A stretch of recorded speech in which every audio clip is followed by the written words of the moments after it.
गोपालगंज जिले की दाहा नदी में उफान आने के बाद कई इलाकों में बाढ़ जैसे हालात हो गए हैं। हजारों एकड़ जमीन पर लगी धान की फसल भी बर्बाद हो गई है। किसानों को भारी परेशानियों का सामना करना पड़ रहा है।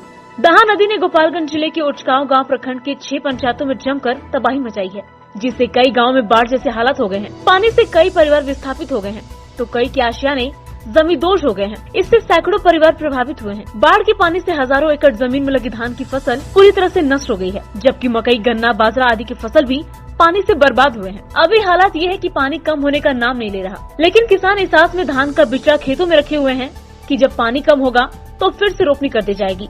हिंदुस्तान ने मंगलवार को गांव की कई पंचायतों में जाकर बाढ़ व उसके नुकसान की पड़ताल की। पड़ताल में ये बात सामने आई कि किसान बाढ़ के पानी से पूरी तरह से बर्बाद हो चुके हैं। गांव के गोयर में कुछ ही भागों में धान की फसल बची है। चौवर में हजारों एकड़ जमीन पर लगी धान की फसल पानी में डूब गई है। सबसे अधिक नुकसान परसौनी खास, हरपुर, नवादा, परसौनी, साखे खास, लोहसी, जमसड़, त्रिलोकपुर, उचकागांव, महचा आदि पंचायतों में हुई है। इन पंचायतों में धान के अलावा मकई व बाजरे की फसल भी पूरी तरह से बर्बाद हो गई है। त्रिलोकपुर के किसान हरिहर नाथ तिवारी, बुची सिंह, दिनेश सिंह तथा जमसड़ी के किसान जमन सिंह, साथी के किसान मुन्ना सिंह आदि ने बताया कि इस बार बाढ़ के पानी ने पूरी तरह से तबाही मचाई है। इस आस में धान का बिचड़ा जिला कर रखा गया है ताकि पानी कम होने पर पुनः रोपनी कर दी जाएगी, लेकिन पानी है कि कम होने का नाम नहीं ले रहा, जिससे बिचड़ा भी बर्बाद हो रहा है। फिलहाल धान की फसल पूरी तरह से डूब जाने से किसान चिंतित हैं। उनको अभी से रबी फसल की चिंता सताने लगी है। संवाददाता सोमेश्वर तिवारी, VSRS न्यूज, गोपालगंज।